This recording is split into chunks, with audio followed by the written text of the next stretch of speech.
Assalamualaikum dan salam sejahtera. Nama saya Sulaistiani binti Abdullah. Saya akan membentangkan tajuk iaitu peranan teknologi komunikasi dalam meningkatkan kesihatan masyarakat. Okey, poin yang pertama yang akan saya bentangkan, yang akan saya terangkan ialah meningkatkan kesedaran kesihatan masyarakat melalui penyebaran maklumat berkaitan penyakit dan cara pencegahannya melalui laman web dan aplikasi kesihatan. Okey, meningkatkan kesedaran kesihatan masyarakat melalui penyebaran maklumat berkaitan penyakit dan cara pencegahannya adalah penting dalam membina masyarakat yang lebih sihat dan proaktif terhadap kesihatan mereka. Laman web dan aplikasi kesihatan ini boleh menyediakan maklumat yang lebih tepat dan terkini tentang pelbagai penyakit, gejala dan kaedah pencegahan. Ini membolehkan individu untuk membuat keputusan yang berinformasi tentang gaya hidup dan amalan kesihatan yang lebih baik. Selain itu juga, melalui laman web dan aplikasi kesihatan, masyarakat dapat mengakses sumber maklumat yang boleh dipercayai tanpa perlu menunggu konsultasi daripada doktor. Ini membolehkan mereka untuk lebih memahamilah lebih banyak mengenai penyakit-penyakit tertentu dan mengambil langkah-langkah pencegahan yang sesuai. Selain itu juga, laman web dan aplikasi ini boleh mempunyai ciri-ciri seperti jadual vaksinasi dan petunjuk makanan yang seimbang yang dapat membantu masyarakat ni menjaga kesihatan mereka dengan lebih baik. Penggunaan laman web dan aplikasi ini juga membolehkan penyampaian maklumat secara mudah diakses oleh masyarakat yang mungkin tidak mempunyai akses kepada perkhidmatan kesihatan tradisional. Ini termasuk individu yang tinggal di kawasan pedalaman lah, atau yang mungkin mempunyai keterhadan fizikal yang menghalang mereka daripada menghadiri klinik kesihatan. Secara keseluruhannya, melalui penyebaran maklumat berkaitan penyakit dan cara pencegahannya melalui laman web dan aplikasi kesihatan, kita dapat membina masyarakat yang lebih berpengetahuan dan bertanggungjawab terhadap kesihatan mereka sendiri. Ini adalah langkah yang penting dalam meningkatkan kualiti kehidupan dan mengurangkan kesan penyakit dalam masyarakat. Poin yang kedua ialah membolehkan pengguna untuk mengakses artikel, video dan sumber maklumat kesihatan secara dalam talian. Poin ini adalah kunci dalam meningkatkan pengetahuan mereka tentang isu kesihatan lah. Dengan akses mudah kepada pelbagai jenis media ini, pengguna dapat belajar dengan lebih efektif tentang penyakit, gejala, rawatan dan pencegahan. Artikel kesihatan dapat menyediakan maklumat yang lebih terperinci dan terkini tentang pelbagai topik kesihatan dan membantu pengguna memahami isu-isu kompleks dengan lebih baik.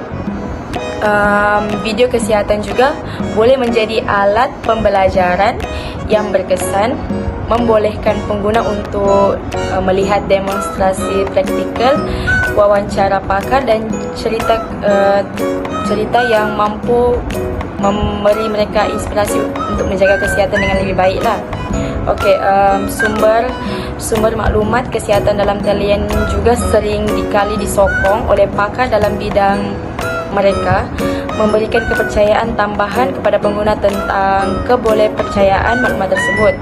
Ini penting kerana pengetahuan yang tepat dan terkini adalah kunci membuat keputusan yang bijak tentang kesihatan diri sendiri dan keluarga. Dengan pelbagai jenis media yang boleh diakses secara dalam talian, pengguna dapat memilih cara pembelajaran yang paling sesuai dengan gaya hidup mereka sendiri. Ini membolehkan pengalaman pembelajaran yang lebih menyeronokkan dan berkesan, yang pada gilirannya dapat mendorong pengguna untuk terus mencari pengetahuan tentang isu kesihatan, mengamalkannya dalam kehidupan sehari-hari. Assalamualaikum, nama saya Muhammad Abid Fikri daripada program kejururawatan IPMS 030.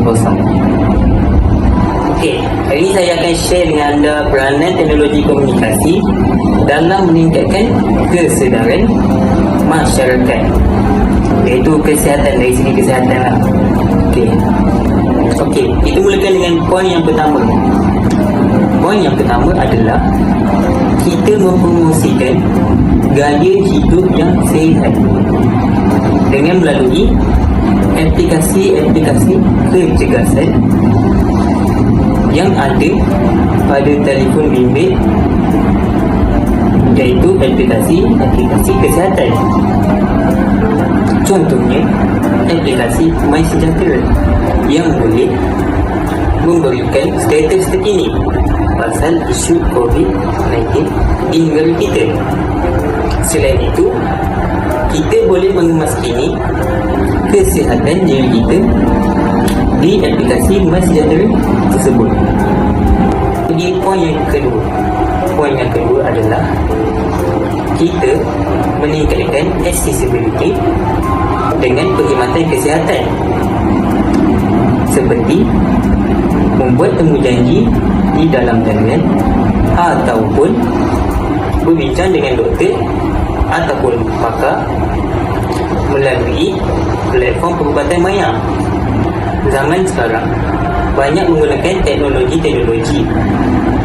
Sebagai contoh, telefon bimbit bagi memudahkan kerja seharian mereka. Ia memudahkan diri kita serta masyarakat lain untuk mengetahui isu-isu terkini pasal kesihatan ataupun diri kita sendiri untuk meningkatkan mutu kesihatan pada diri kita. Itu saja daripada saya. Sekian, terima kasih. Assalamualaikum dan selamat sejahtera. Saya Nurina Sualia binti Nur Azman akan membentangkan tajuk saya, iaitu peranan teknologi komunikasi dalam meningkatkan kesedaran kesihatan masyarakat.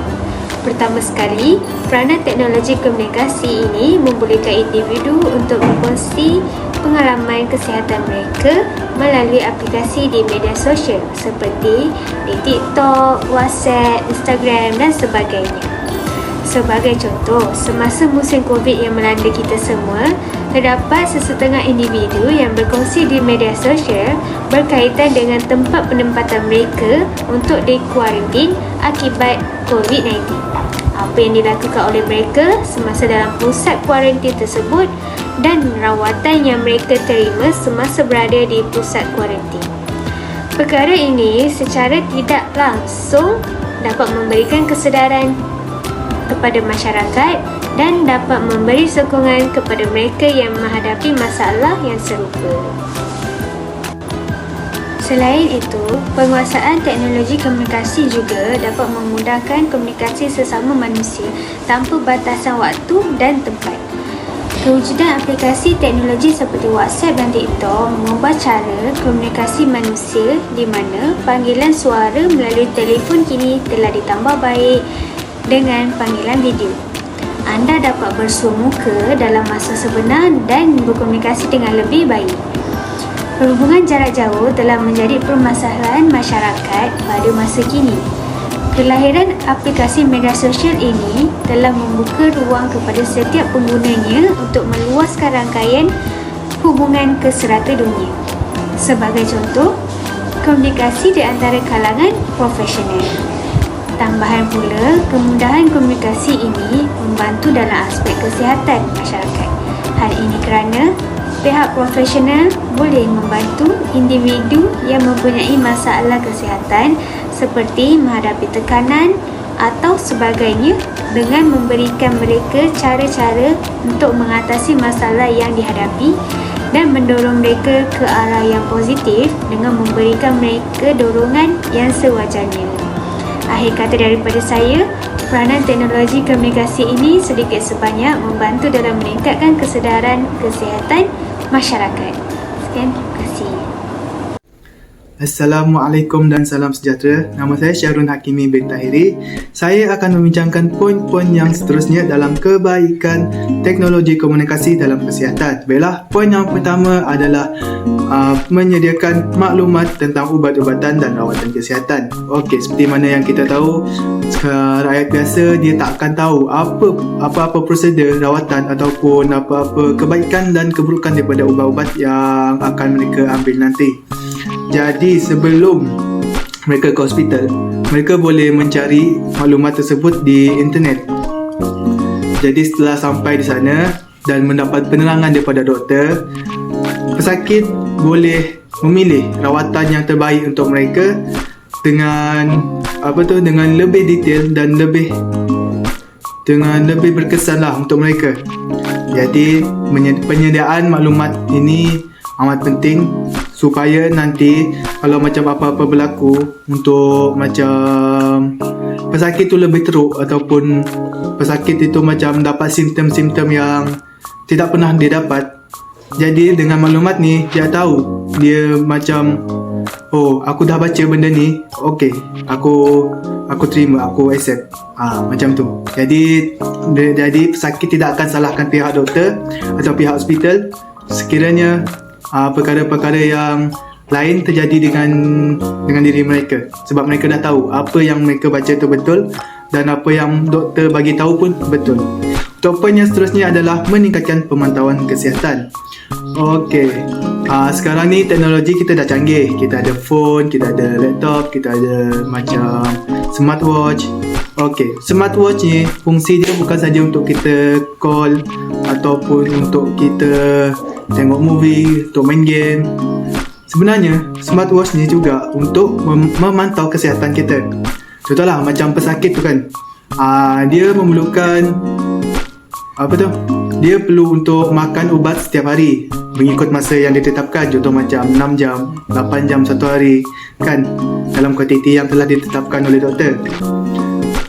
Selalunya manusia ni dia tidak mementingkan masa sebab dia selalu lalai dengan perkara-perkara lain. Jadi smartwatch ataupun phone boleh digunakan dalam penetapan masa. Kita tetapkan masa dan dia akan ingatkan kita tepat pada masanya. Itulah kegunaan teknologi untuk untuk memantau kesihatan kita. Selain itu, ada juga yang dinasihati doktor, contoh macam obesiti, dia akan diminta untuk jogging per hari mengikut jam ataupun jarak yang telah ditetapkan. Jadi macam kalau kita tak ada smartwatch ni, kita akan leceh untuk kira berapa, betul tak? Jadi dengan ada smartwatch, kita boleh jogging dengan tenang. Jadi untuk masalah masalah jarak, masalah pengiraan nadi, semua kita serahkan kepada smartwatch. Dia akan bagi maklumat dengan detail. Kita punya langkah, kita punya jarak, kita punya nadi. Jadi itu memudahkan kita dan untuk menjadi lebih sihat, sebab kita tak akan stres dengan benda-benda lain. Kita akan fokus dengan apa yang kita buat, iaitu berjogging. Okey, itu saja untuk poin saya. Kita ke poin yang seterusnya. Okey, terima kasih. Assalamualaikum warahmatullahi wabarakatuh.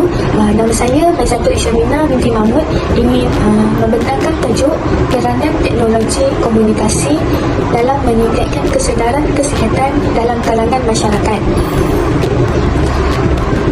Seperti yang kita tahu, pada zaman yang moden ini, penggunaan teknologi komunikasi ini semakin hari semakin canggih. Oleh itu, penggunaan teknologi komunikasi ini juga banyak memberikan faedah kepada orang ramai.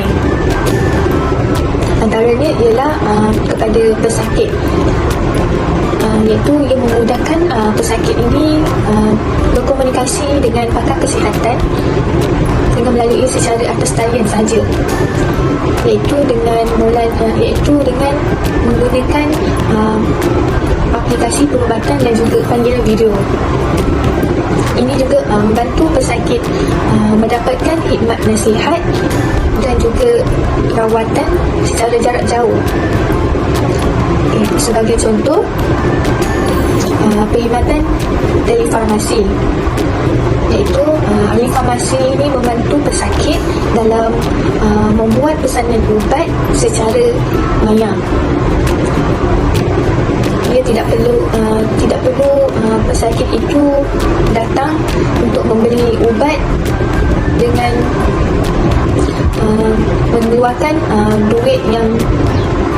mengeluarkan kos yang tinggi untuk membuat pesanan ubat itu. Faedah yang seterusnya ialah ialah dengan adanya platform dan juga forum kesihatan untuk membuat perbincangan antara individu itu dengan pakar kesihatan. Dari situ individu tersebut boleh saling bertukar pendapat tentang kesihatan dirinya dengan pakar kesihatan. Ia juga individu itu juga boleh mendapatkan maklumat kesihatan melalui aplikasi naluri, iaitu ia menyediakan perkhidmatan kesihatan secara digital. Sebagai contoh, individu tersebut boleh mengemukakan masalah kesihatannya seperti penyakit diabetes, penyakit tekanan darah tinggi dan sebagainya. Ini membolehkan individu itu mendapatkan maklumat dengan lebih mudah dan boleh untuk menangani masalah kesihatan mereka. Namun begitu, faedah yang kita dapat simpulkan ialah daripada teknologi komunikasi ini ialah kita hendaklah menggunakan teknologi komunikasi ini dengan sebaik mungkin agar ia memberikan manfaat kepada kita semua untuk melakukan kehidupan seharian dengan lebih mudah.